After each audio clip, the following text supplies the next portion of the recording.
Olá, amigos do canal! Estamos de volta aqui mais uma vez para falar sobre seleção brasileira. Tivemos aí o penúltimo amistoso antes da Copa do Mundo no Maracanã, Brasil 6, Panamá 2, Matheus. O Hexa já é realidade?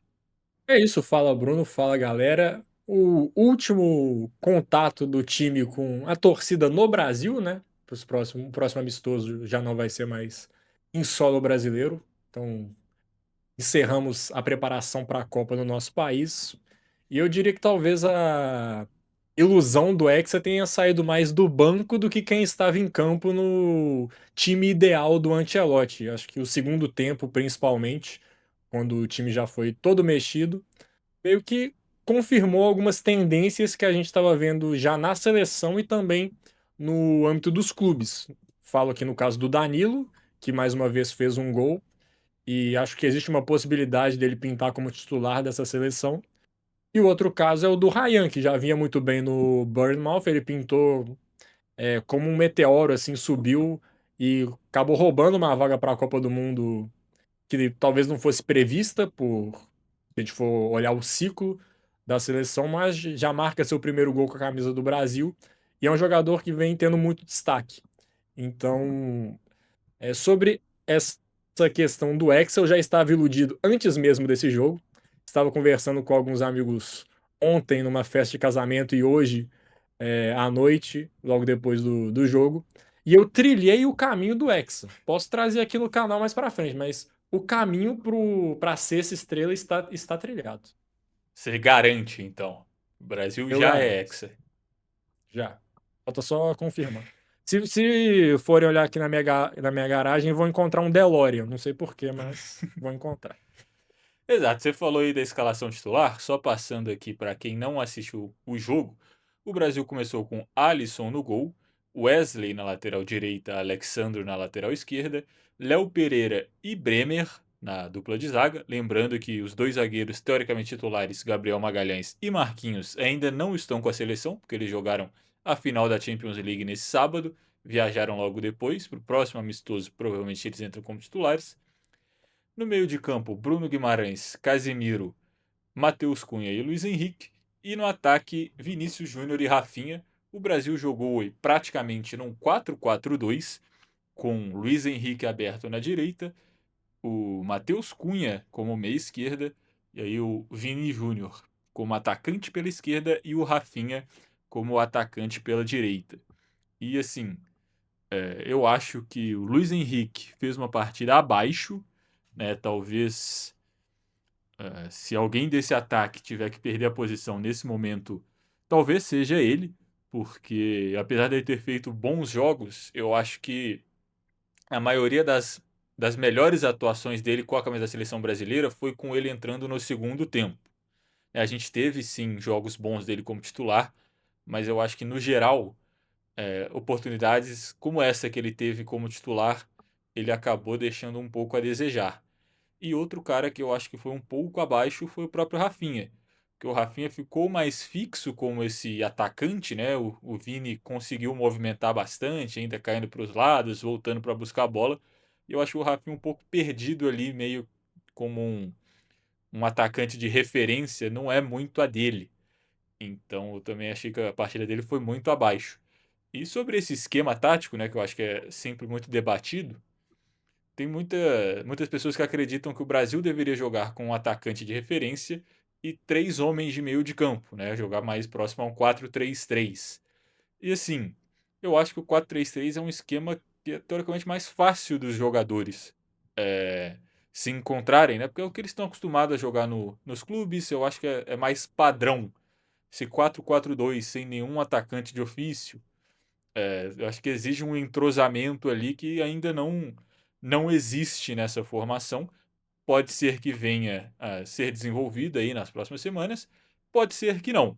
Né? Então eu acho que o 4-3-3 ele talvez seja um pouco mais seguro, mas eu entendo a preferência do Ancelotti por esse 4-4-2, porque ele consegue colocar os melhores jogadores em campo. Mas, assim, se a gente tivesse que fazer essa alteração, colocar mais um meio-campista e um atacante, pela partida de hoje, talvez quem perderia a vaga seria Luiz Henrique e Rafinha. Não, obviamente, acho que taticamente não sei como isso funcionaria, mas os dois que estiveram mais abaixo na partida foram esses dois. Por outro lado, a grande notícia, eu acho, desse amistoso foi Vinícius Júnior, né, que foi o jogador do Real Madrid. Começa metendo um golaço, dá assistência depois para mais um gol, cria jogadas, ganha as disputas no um contra um pela ponta esquerda e jogando completamente confortável no Maracanã, que querendo ou não também é casa dele, né? Exato, o cria do Flamengo, né, jogando mais uma vez no Maracanã. Acho que é um jogo importante pro Vinícius, né, para ele ganhar confiança. Eu acho que esses jogadores da seleção brasileira, eles precisam farmar alguns números nesses amistosos aí, em tese mais tranquilos do Brasil, fazer gols, dar assistências, pra eles também indo ganhar um pouco de moral na véspera da Copa do Mundo, acho que é importante. E sobre o Luiz Henrique, eu acho que além do jogo de hoje ele não ter sido tão brilhante como já foi em momentos que ele entrava no jogo, podendo fazendo até uma fumaça ali pelo lado direito, mudando a cara do Brasil. Ele é o elo mais fraco desse ataque, né? Talvez ele junto com o Matheus Cunha, mas ele é um cara ali que joga na Premier League, que tem um certo renome por estar no Manchester United e tal. O Luiz Henrique, ele fez uma boa temporada no Botafogo, mas se escondeu na Rússia, né? Então, meio que ninguém sabe muito bem como ele tá jogando, como que é o nível dele. O parâmetro que a gente tem é as atuações pela seleção brasileira, onde ele foi muito bem. Mas se tiverem outros jogadores se destacando, pedindo passagem, ele não entregar o nível que ele vinha entregando nos últimos 5 jogos dele pelo Brasil, para pegar esse recorte aí recente, que ele estava muito bem, a chance dele perder a vaga não é pequena, não. É, assim, teoricamente ele não seria titular, né? A posição era do Estevão e o Luiz Henrique conquistou ela entrando bem em vários jogos. O Estevão se lesiona e o ponta ex-Botafogo é a escolha óbvia no momento. Mas eu concordo, eu acho que assim como ele ganhou essa vaga, com mais uma ou duas atuações no nível de hoje, tem outros jogadores que, assim como ele estava no passado, podem roubar, né, tomar essa posição dele. Mas, assim, além do ataque, eu acho que o primeiro tempo o Brasil também foi mal defensivamente. Apesar de ter saído ganhando de 2-1, né, a primeira etapa, o Panamá, assim, eu diria que por uns 20 minutos foi talvez melhor do que o Brasil, teve posse de bola, conseguiu trocar passes de forma confortável no campo do Brasil. E eu não acho que isso é apenas por causa da dupla de defensores reserva, porque para mim não foi problema individual ali dos espaços que o Brasil deu. Eu acho que o Brasil, assim, o sistema teve alguns problemas ali na marcação pela talvez muitos atacantes, né? Mesmo que Matheus Cunha e Luiz Henrique estivessem baixando para marcar nesse 4-4-2, eu acho que faltou ali mais no meio de campo uma presença defensiva um pouco maior que um terceiro homem de meio campo talvez pudesse dar. E eu acho que o Panamá teve muito conforto para trabalhar os passes desde o momento que faz o primeiro gol até próximo ao final do primeiro tempo. Chega algumas outras vezes, não consegue criar muitas oportunidades, mas como você disse, eu acho que o Brasil empolgou muito mais no segundo tempo com os reservas do que com os titulares. Agora, indo para a segunda etapa, o, as duas seleções combinaram de poder fazer quantas substituições quisessem e o Brasil volta com 10 alterações para o segundo tempo. O único jogador que permanece é o Léo Pereira, que era o único zagueiro pelo lado esquerdo. Como a gente estava sem dois zagueiros, o Ancelotti manteve um e o Martinelli também ainda não está com a equipe, né? Então também não jogou. No segundo tempo, Então que eu acho que vai fazer muita falta, assim, o Martinelli, né? Só dando uma exato. cornetada aqui de graça, mas É, só para às vezes as pessoas não sentem falta, por isso que você falou, só deixando aqui a informação. Mas para o segundo tempo, volta com.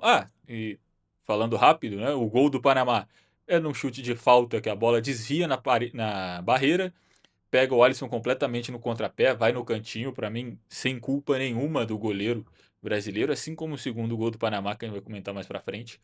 Mas para a segunda etapa, o Brasil volta com Ederson no gol, Ibanhes na lateral direita, Danilo na zaga junto com Léo Pereira e Douglas Santos na lateral esquerda, Danilo, Fabinho e Lucas Paquetá no meio de campo, Ryan, Endrick e Igor Thiago, de novo, mais ou menos num 4-4-2, só que agora o Ryan mais como um ponta direita e o Paquetá, mesmo que estivesse nessa meia esquerda, muitas vezes fazendo um terceiro homem de meio de campo, e é o Brasil mais próximo a um 4-3-3, mesmo que o Endrick não tenha sido um ponta a ponta na maioria da partida.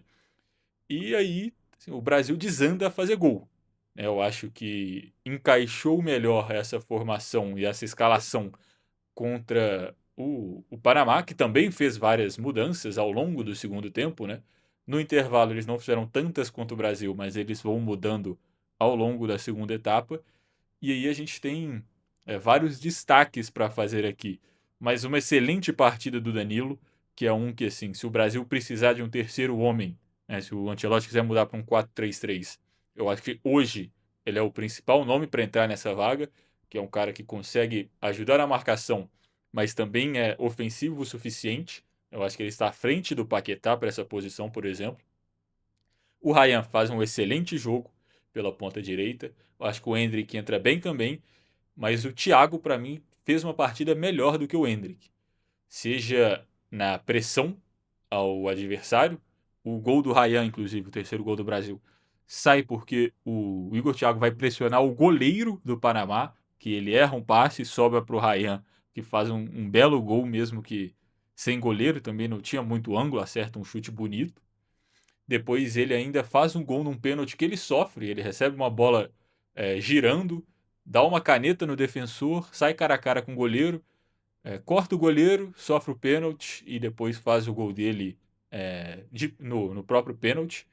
E para mim é outro que coloca uma pulga atrás da cabeça do Ancelotti. Atrás da orelha do Ancelotti, no caso. E cara, te preocupa ou te agrada o fato de que o time reserva do Brasil jogou bem melhor do que o titular? Vai me agradar se o técnico não tiver medo de mexer. Aí é um sinal de que as coisas podem melhorar. O problema é que se forem muitos jogadores assim, acaba que ele pode não saber muito bem o que trocar, né? Por exemplo, estou aí o Igor Thiago, aí falamos do Ryan, também do Danilo. Eu acho que o nome mais óbvio hoje para entrar seria o meia do Botafogo mesmo. Só que aí, no lugar de quem? Do Luiz Henrique, por exemplo? Para colocar mais um cara no meio, aí você puxaria o Rafinha para a direita, o Vinícius para a esquerda, deixando o Matheus Cunha centralizado. O Matheus Cunha não joga como um centroavante no time dele, nem no anterior.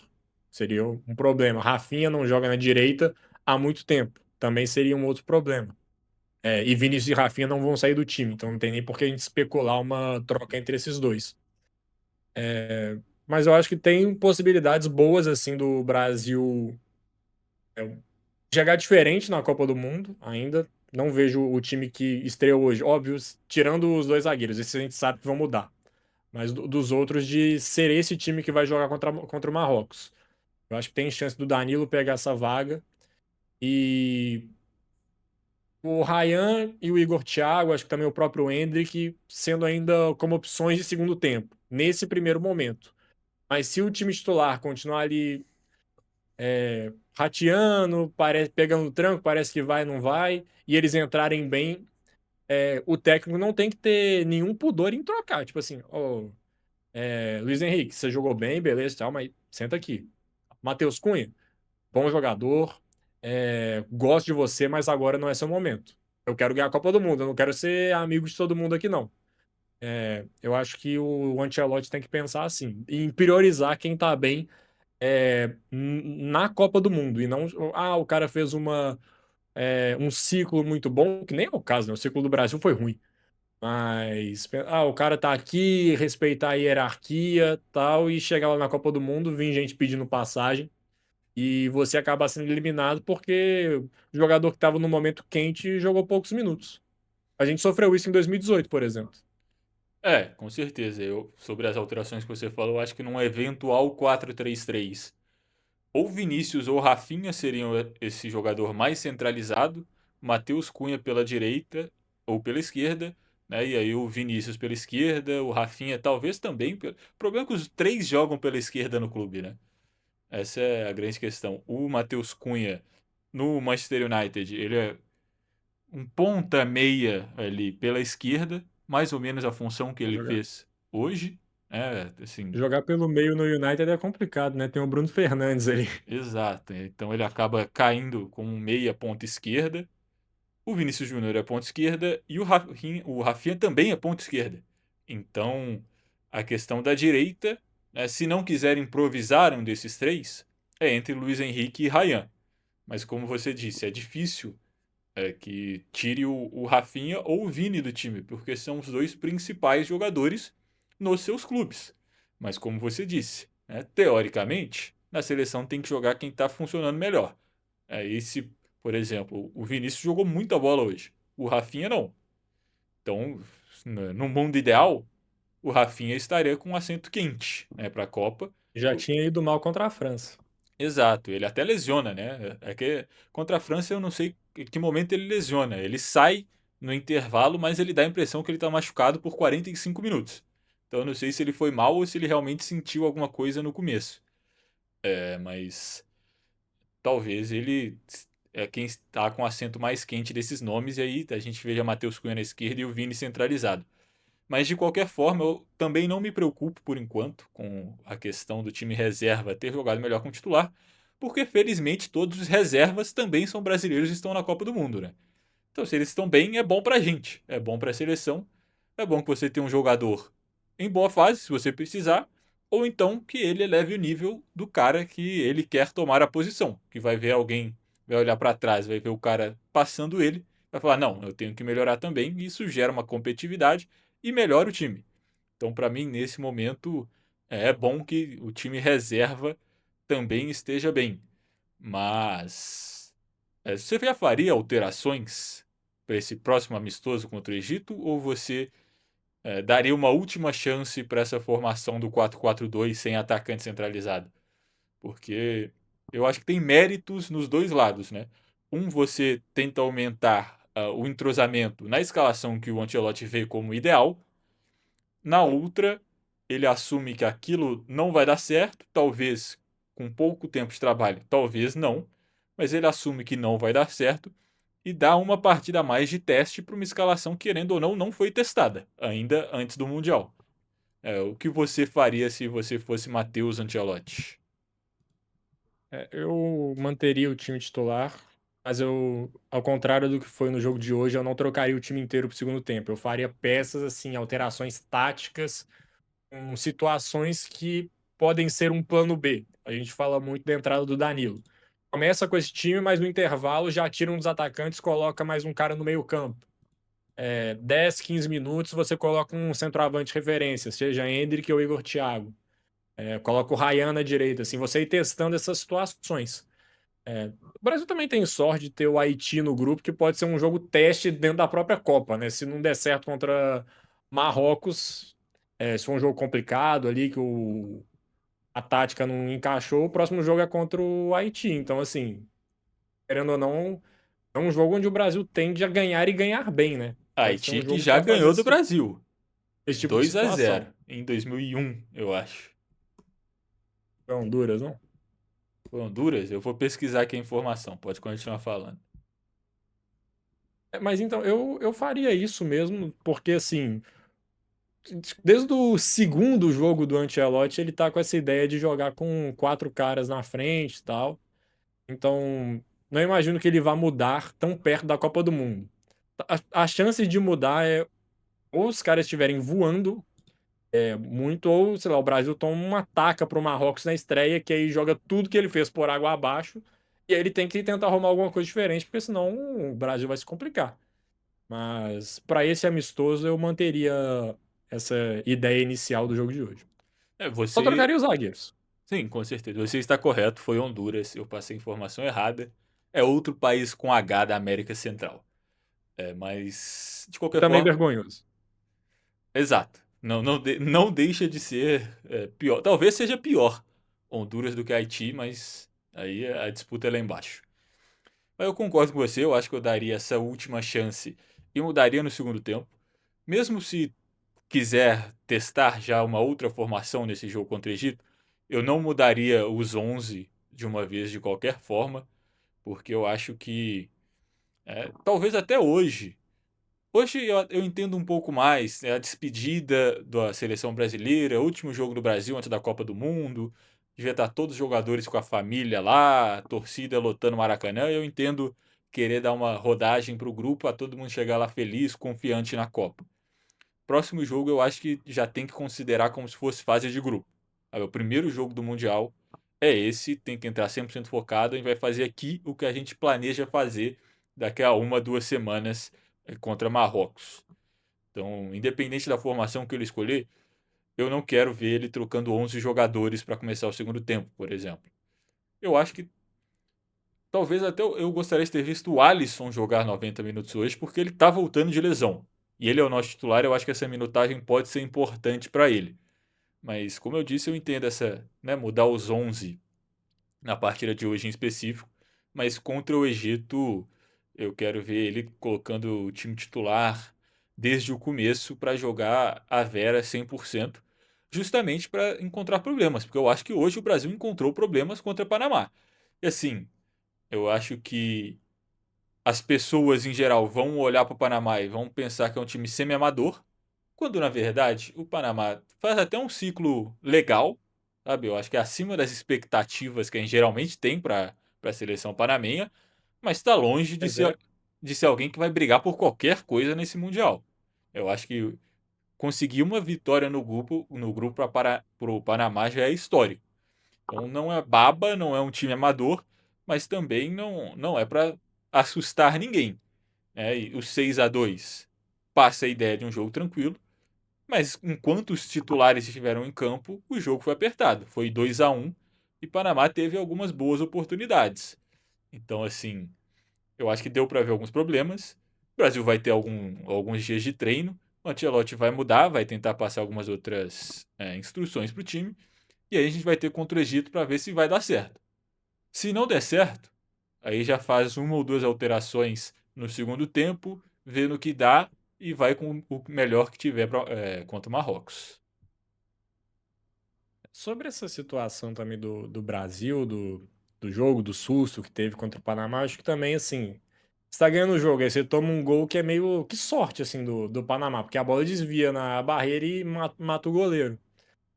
O jogo do Maracanã lotado, tal, aí o torcedor brasileiro ele é muito exigente com a seleção. Tipo, não, a galera não ia aceitar muito bem ir pro intervalo com um empate contra o Panamá, assim. Acho que rolava o risco até de ter vai, assim, se vai 1-1 pro intervalo. Então, talvez o nervosismo ali dos jogadores, a ansiedade, de querer fazer o 2-1 logo, pode ter complicado ainda mais as coisas, né? Que talvez o jogo pudesse ser simples, toma esse gol e joga uma pressão maior pro time que, quando abre o placar muito cedo, pode ter pensado: não, beleza, vamos aqui tentar, o segundo gol vai sair ao natural, mas no fim não foi isso que aconteceu. Os reservas ele já pegam num cenário assim um pouco mais tranquilo. O Brasil tá ganhando o jogo quando esses caras entram.